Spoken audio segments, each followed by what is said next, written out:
السلام علیکم ورحمۃ اللہ تعالی وبرکاتہ۔ پیارے دوستو، آپ خیر و عافیت سے ہوں گے۔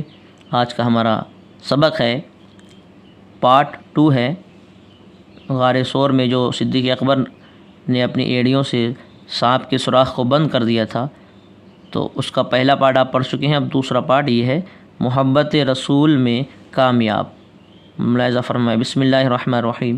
مگر میرے دوستو، اژدہا بھی رسول اللہ صلی اللہ تعالی علیہ وسلم کا بہت بڑا عاشق تھا، اور روایتوں میں ہے کہ وہ 1000 سال سے سرکار کی زیارت کا مشتاق اور منتظر تھا۔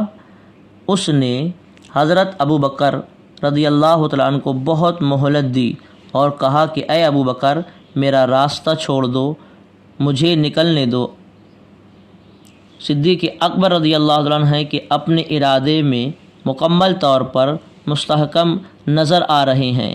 سانپ جب مایوس ہو گیا، یہ راستہ دینے والے نہیں ہیں۔ اب سانپ نے اپنا تیور بدلتا ہے اور غصے میں آ کر صدیق اکبر رضی اللہ عنہ کے پاؤں کو ڈس لیتا ہے۔ ڈستے ہی زہر کا اثر بڑھنے لگا، مگر قربان جائیے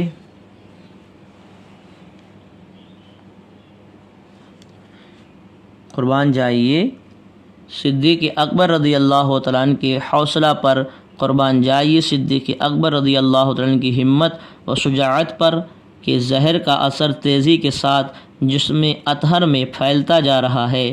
بے قراری بڑھتی جا رہی ہے، بے چینی زیادہ ہوتی جا رہی ہے۔ زہر کے اثر سے جسم کا رونٹا رونٹا کھڑا ہو رہا ہے۔ ادھر دل میں عشق رسول کی تڑپ بھی بڑھتی جا رہی ہے۔ محبت رسول میں اضافہ ہوتا جا رہا ہے۔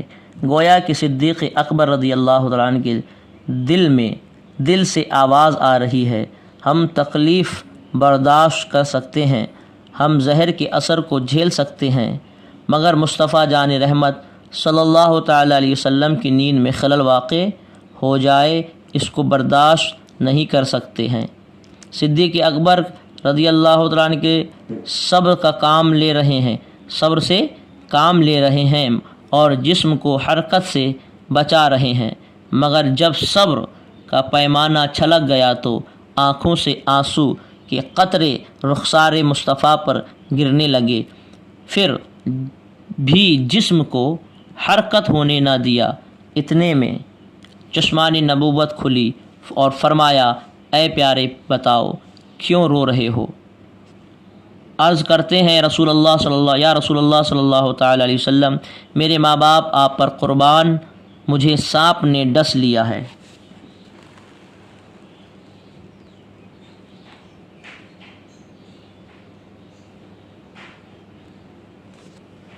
سانپ نے ڈس لیا ہے اور اس کا زہر پورے جسم میں اثر انداز ہو گیا ہے، جو اب ناقابل برداشت ہو رہا ہے۔ فوراً رحمت عالم صلی اللہ تعالی علیہ وسلم نے ڈسی ہوئی جگہ پر اپنا لعاب دہن لگا دیا۔ لعاب دہن لگاتے ہی زہر کا سارا اثر ختم ہو گیا، بلکہ تمثیل مجھے کہہ لینے دیا جائے، جب نبی کا لعاب دہن میں اتنی تاثیر ہے کہ سانپ کے زہر کو ختم کر دے، تو خود ذات نبی میں کتنی تاثیر ہوگی، کہ ذات نبی میں کتنی قوت ہوگی۔ اسی لیے تو شاعر فرماتے ہیں، خدا نے ایک محمد میں دے دیا سب کچھ، کریم کا کرم بے حساب کیا کہا۔ صدیق بلکہ غار میں جان اپنی دے چکے، اور حفظ و جاں تو جاں فروز غرر کی ہے۔ ثابت ہوا کہ جملہ فرائض فروع ہیں، اصل الاصول بندگی اس تاجور کی ہے۔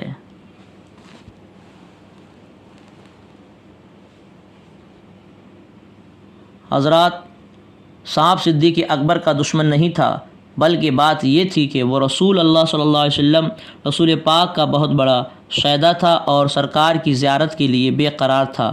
صدیق اکبر کے پاؤں رکھ دینے سے اسے سرکار کی زیارت کا موقع نہیں مل رہا تھا، گویا کہ وہ دو عاشقوں کا جھگڑا تھا، آپس میں دو عاشقوں کا ٹکراؤ تھا، اور یہ ٹکراؤ کسی دشمنی کی وجہ سے نہیں تھی اور کسی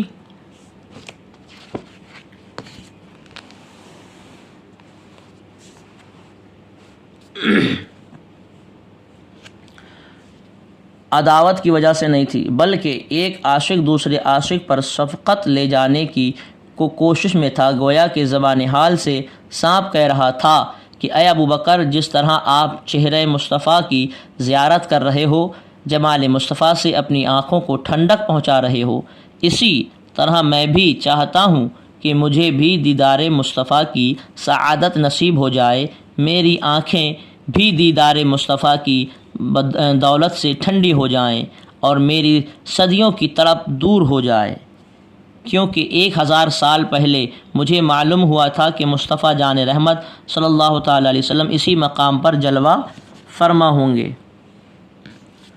جلوہ افروز ہوں گے۔ تب سے میں جمال مصطفیٰ کی طلب کے لیے اسی سوراخ میں بیٹھا ہوں کہ نہ جانے کسی روز آقا صلی اللہ علیہ وسلم کی تشریف آوری ہو جائے اور آقا صلی اللہ تعالی وسلم کی زیارت نصیب ہو جائے۔